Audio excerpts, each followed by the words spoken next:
Porokhane Couture kër jeeg yi ak gentleman yi ku bëgg lu baax demal fi nga xam ne mooy Porokhane Couture ay yére ay dàll ay accessoires yu am classe waaye yemul foofu rek madame Ndiaye nee na xale bu jigéen bu bëgg xeeñ lu neex bëgg def fraîche def jongoma demal ci cosmétique bi mu jaay la ay parfum de haute gamme sa gamme yi nag benn la fi.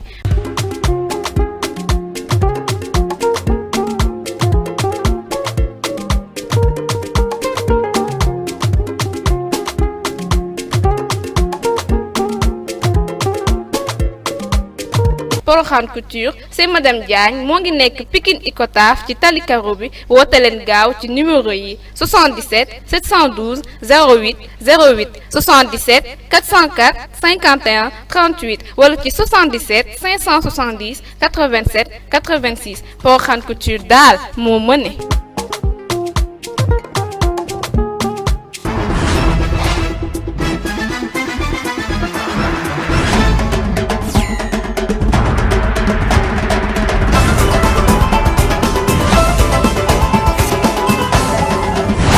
Du 4 février 2022, fidèles téléspectateurs de TCTV, Juma Moubarak à tous et bienvenue dans ce bloc d'information matinale que nous démarrons tout de suite avec les Flash Info.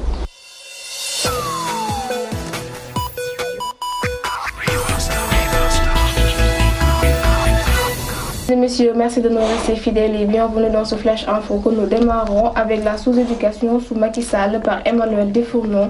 L'école sénégalaise traverse depuis un certain temps une crise sans précédent due au mouvement d'humeur des enseignants. L'analyste politique Emmanuel Desfourneaux est revenu sur cette question. Il a abordé avec la modestie qu'on lui connaît la crise scolaire sous l'angle social. En réponse, il a promis un mémorandum sur les avancées sous son magistère, en particulier en faveur de la révolution de la fonction enseignante.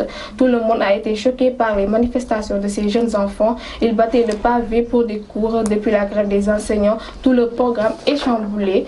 On est très loin de l'esprit de mai 1968. L'absence des professeurs n'est pas une chose nouvelle au Sénégal. Chaque année, des enfants sont prisonniers des négociations syndicales entre professeurs et gouvernement. Ce qui en laisse perma étonné, c'est la réponse de Macky Sall sur le mémorandum.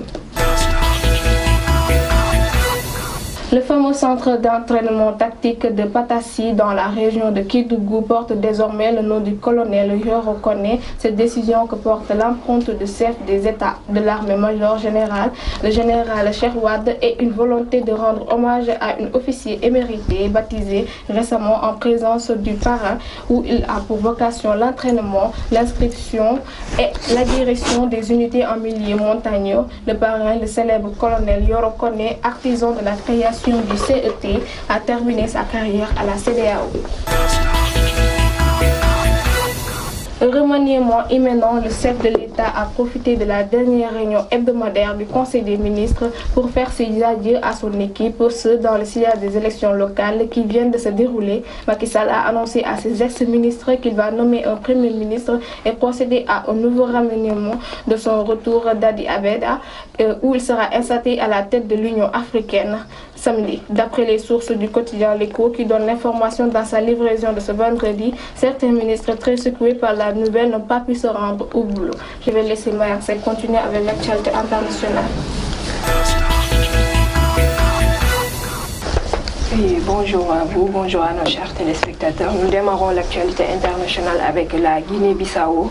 2 jours après le coup d'État raté, Embalo retourne au palais du gouvernement.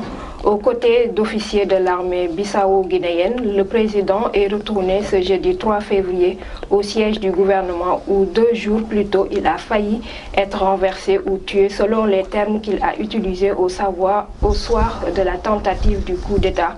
De ce fait, sur place, le chef de l'État bissau-guinéen a encore pointé du doigt les réseaux de narcotrafic dans les événements de mardi dernier.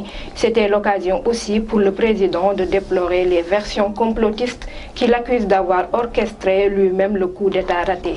Toujours en Afrique, mais cette fois-ci avec le Burkina Faso qui échappe à de nouvelles sanctions de la CEDEAO suite au sommet de celle-ci qui s'est tenu ce jeudi 3 février à Accra Au Ghana, aucune nouvelle sanction n'a été prononcée contre le Burkina Faso. L'information a été confirmée par le président de la commission de la CEDEAO, Jean-Claude Cassi, ainsi le lieutenant Henri Damiba semble donner des gages pour un retour à une vie constitutionnelle normale dans son pays et en remettant en place la constitution dissoute dès l'annonce du putsch. C'est d'ailleurs ce qui peut notamment expliquer l'absence de nouvelles sanctions. C'est ce qu'on peut retenir de l'actualité internationale, notamment en Afrique Kumba. Voilà, on continue avec l'actualité sportive avec le même. Bonjour chers téléspectateurs de la Oxy7 TV, bonjour à mes sœurs, mademoiselle. Tey moom jekk ngeen ci vendredi bi di leen souhaiter aussi Juma Mubarak. Nous allons parler aussi de l'actualité du sport. Aujourd'hui, toujours avec la CAN 2021, surtout avec la victoire du Sénégal qui a battu le Burkina Faso 3-1. Début réalisé par Abdou Diallo, Idrissa Gana Gueye, mais aussi Sadio Mané, qui permet aussi le Sénégal de se qualifier en finale. L'équipe du Sénégal a été aussi félicitée par l'ensemble du peuple du Sénégal et surtout le coach Aliou Cissé qui tient à féliciter toute l'équipe du Sénégal et aussi cette équipe qui va affronter, Inch'Allah, le dimanche l'Égypte. Donc hier, l'Égypte avait battu le Cameroun par tir au but et l'Égypte va affronter le Sénégal à partir de le dimanche, Inch'Allah, à partir de 19h. Donc tout ce que nous avons comme actualité du sport. Merci beaucoup. Voilà, merci. Nous allons revenir dans un instant sur le plateau pour continuer avec le débat.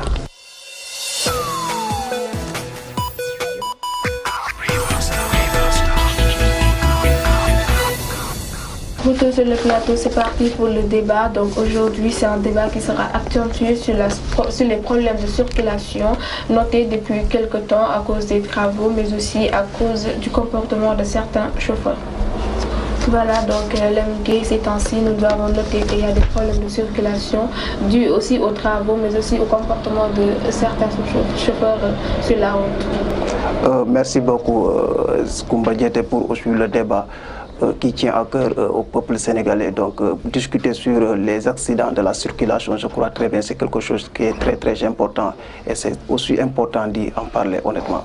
Voilà, donc c'est que c'est un débat en tout cas très pertinent parce que c'est des choses qu'on note à chaque fois, des accidents répétitifs, des problèmes de circulation, des bouchons et des choses qu'on ne peut même pas citer, donc c'est des problèmes en tout cas. Oui, les problèmes de la circulation sont récurrents au Sénégal, on peut dire. D'ailleurs, c'est ce qui cause beaucoup d'accidents sur la route. Donc, en discuter, c'est vraiment un thème pertinent.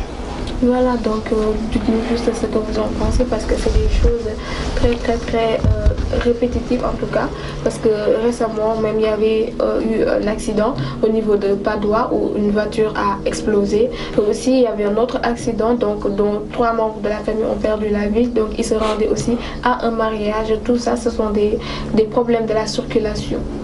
Oui, exactement, Koumba Diété, tout ce que tu viens de nous citer, ce sont des problèmes de la circulation. Donc, ce sont des problèmes que nous notions aussi chaque année et chaque fois dans la circulation. Tu vois. Donc, moi, je crois très bien qu'il est aussi important et il est temps que ces conducteurs puissent aussi apporter des solutions sur ça. Surtout, comment apporter des solutions, c'est savoir comment aussi circuler dans les routes. Et donc, c'est très important aussi de savoir comment circuler dans les routes, mais aussi respecter les codes de la route pour pouvoir aussi diminuer ce qu'on parle maintenant des accidents notés au niveau de la circulation. Effectivement, mais aussi c'est dû au comportement quand même de certains chauffeurs. Oui, certains chauffeurs, on peut dire qu'il y a l'indiscipline totale au niveau de certains conducteurs, mais aussi, on ne peut pas dire que... Mais il y a aussi les causes techniques au niveau des accidents de la circulation. Certaines voitures n'ont pas le contrôle qu'il faut, c'est-à-dire le contrôle technique, mais aussi au niveau des routes, il y a aussi une défaillance technique. Effectivement, aussi on voit des chauffeurs qui conduisent des voitures qui n'ont pas assez de lumière pour dire, parce que tu peux voir une partie de leur phare est bon et l'autre mauvaise, donc c'est des choses qui peuvent apporter des problèmes, mais aussi les constructions, les travaux qu'il y a au niveau des routes. Si. Donc nous voyons que plusieurs chauffeurs font des détours, c'est-à-dire qu'ils entrent au niveau de certains quartiers pour pouvoir accéder à la route et continuer leur chemin. Oui, si nous constatons au niveau de la route nationale allant à Dakar, les routes sont bien confectionnées, mais au niveau de la banlieue, il y a des routes très délabrées, on peut dire, des routes qui demandent beaucoup de construction. Je pense que le président et son gouvernement devraient y mettre beaucoup de concentration. Exactement, et ici à cause du travail du BRT qu'on note depuis quelques temps, parce qu'il y a des trous sur les routes, donc c'est des problèmes pour les chauffeurs de pouvoir accéder sur les routes correctement, mais aussi c'est un problème et ça met en danger la population, surtout les jeunes qui prennent ces voies-là à chaque fois. Exactement, Koumba Diété, vous avez souligné des choses très pertinentes. Aujourd'hui, on note pas mal d'accidents dans la circulation. Tu vois, on note pas mal d'accidents dans la circulation. Tey xam nañu aussi ni chauffeur yi war nañ ci jël seen matuwaay bopp, même si que ni état war na ci jël matuwaayam, mais chauffeur yi war nañ ci jël seen matuwaay, parce que tey ku dem jàng lu ñu naan mooy métier chauffeur ba nga yor sa permis war ngaa mën a xam nan lañ ngay comporter ci tali.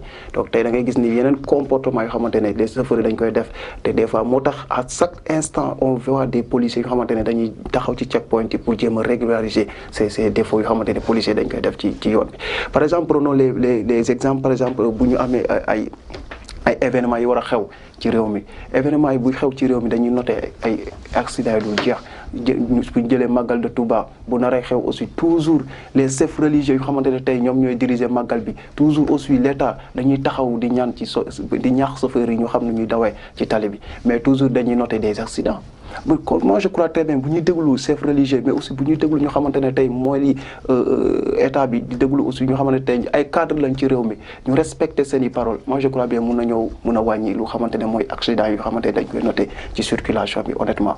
Tey rek maa ngi doon déglu comment adresse information ci gàmmu bu war a am Porokhane, tu vois, donc chef religieux fàttewuñu ko, de même que aussi administration bi autorité yi fàttewuñu ko, di jéem a ñaaxaat encore chauffeurs yi ñu mën a xam ne ñuy dawale ci Italie. Donc c'est quelque chose xamante ne tey discuter ci am na solo trop, discuter ci am na solo pour mën a yee nos chers chauffeurs. Franchement exactement ci point boobu noonu aussi, parce que période boobu noonu chauffeurs yi dañuy def li nga xamante ne course te course boobu noonu mooy indi accident yu bari.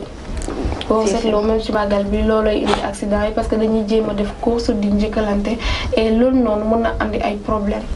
accident yu bëri ci loolu noonu lay jógee. si Koumba cause yi moom mën nañ ne bari na loolu, course yi am ci diggante car yi tata yi da nga koy gis ci circulation bi fépp, waaye tamit mën nañ wax ni ñuy joxe permis de conduire yi tamit loolu lu jar a bàyyi xel, parce que da ngay gis ñoo xamante ni si amuñu wala boog maîtriser wuñu code de la route, ñu jox leen permis ñu nekk ci tali bi di dawal. mën nañ wax tamit li auto école yi tamit bari na loolu ci réew mi, ku jóg ubbi sa école auto école ni da ngay jàngale dawal, alors que amoo les informations qu'il faut wala boog les qualités qu'il faut pour que nga mën a ubbi sa auto école bay joxe ay permis daal. Loolu tamit lu jar a souligner la Koumba. souvent la moo tax parfois ngay gis ñuy dawal bind ci oto bi attention débutant wala débutante, donc loolu yëpp c'est des choses parce que dañuy xam ne kii maîtriser wul, donc koo xamante ni maîtriser wul t'as pas besoin nga jox ko permis muy dawal nu ko neex su fekkente ni xamul li nga xamante ni mooy code de la route intégré. Exactement tey ñun je crois très bien ni dawal ñun fii en Afrique ñun ñoo koy jàpp quelque chose xamante ne c'est léger quoi, tu vois. En Europe ñoom foofu noonu pour nga jot sa permis il y a des examens à effectuer, des examens à faire. moo tax Europe pour nga gis affaire de comportement yi bon ci tali des néew doole, parce que ñoom dañoo respecter lu nga xamante ne mooy code de la route.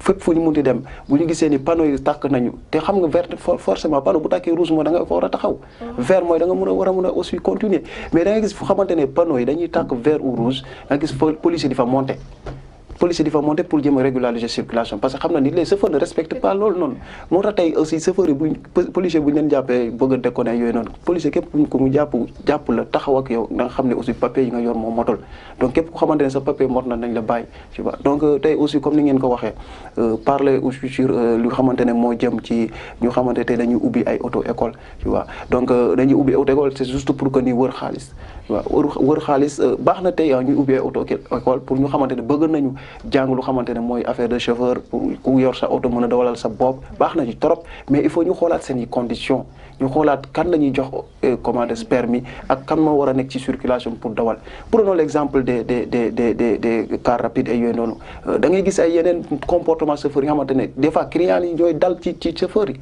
tu vois clients ñooy dal ci chauffeur yi nga xam ne loolu noonu c'est quelque chose yoo xamante ne c'est à nous la population de prendre en charge tout ça mais pas l'État c'est pas l'État toujours dañuy naan état mënul régler lépp état mënul régler lépp chef religieux yi wax rek la ñu mën wala ñaan rek la ñu mën mënul def lépp donc c'est à nous mooy la population et surtout chauffeurs yi ñoo mën a aussi di yedd seen bopp aussi di xam ne ñoom tey bu ñu nekkee ci tali ay bakkan la ñu yëpp donc il va falloir ñu xam nan la ñuy dawee ak nan la ñuy comporter donc je crois bien loolu bu ñu ko defee dina mën a résoudre mooy problème bu xamante ne tey ñu ngi koy jot a gis toujours si circulation bi. chef de garage yi sax dañ koy wax parfois que ni am na chauffeur yoo xamante ne dañu am benn comportement pour ne pas trop dire le mot donc indiscipliné entre guillemets donc dañuy def lu leen neex dañuy dawale lu leen neex parfois sax clients yi ñooy nekk ci biir di ñaxtu di leen ñaan sax ñu xaw a xool comment conduire parce que dañuy def lu leen neex exactement am na ñoo xamante ne dañ ci am maîtrise mais am na ñoo xamante ne dañuy def lu leen neex moi je crois bien def lu la neex amu ci benn maîtrise booy def lu la neex rek c'est juste pour lor bakkan jàmbur yi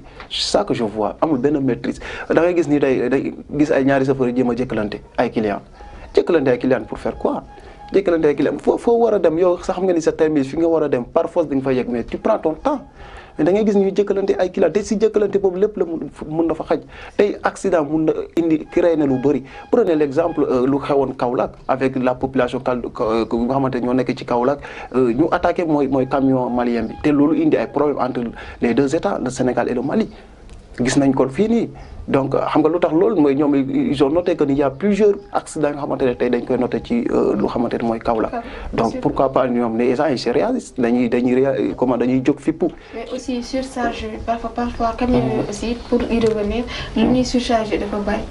exactement dañuy dépasser poids bi nga xamante ne moom la ñu demandé. donc loolu aussi c'est des problèmes. exactement ce sont des problèmes yoo xamante ne itam dañ koy noté ci surcharge yi honnêtement franchement. ngeen ko waxee bari na loolu ci tali bi waaye ñaax leen rek ñu gën a dolli yar gën a dolli ngir mën a yóbbu ci nit ñi ci jàmm ak salaam. Exactement. Voilà, donc c'était tout pour ce bloc d'information matinale. Donc nous remercions notre sponsor Porokhane Couture. Bayang Seck, je vous laisse terminer. waaw ñoo ngi lay jaajëfal Koumba Diaité di leen jox rendez-vous suba incha allah. waaw merci beaucoup di jaajëfal les téléspectateurs de la Oxy 7 TV di jaajëfal équipe technique bi di jaajëfal ñëpp di leen jaajëfal tey aussi si suba si di jaajëfal ñëpp di leen wax ni incha allah à lundi et passer aussi une excellente week-end. Merci beaucoup. Donc bonne journée à tous et bon week-end à lundi.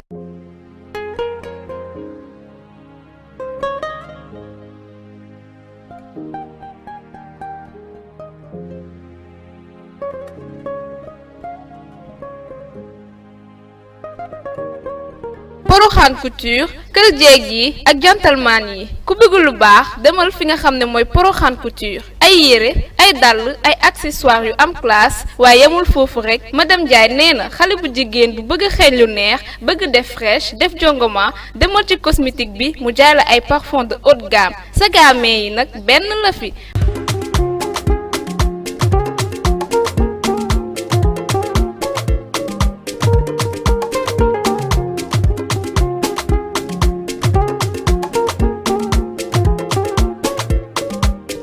Porokhane Couture c'est madame Diagne moo ngi nekk Pikine Icotaf ci tali karo bi woote leen gaaw ci numéro yi 77 712 08 08 77 404 51 38 wala ci 77 570 87 86 Porokhane Couture daal moo mëne.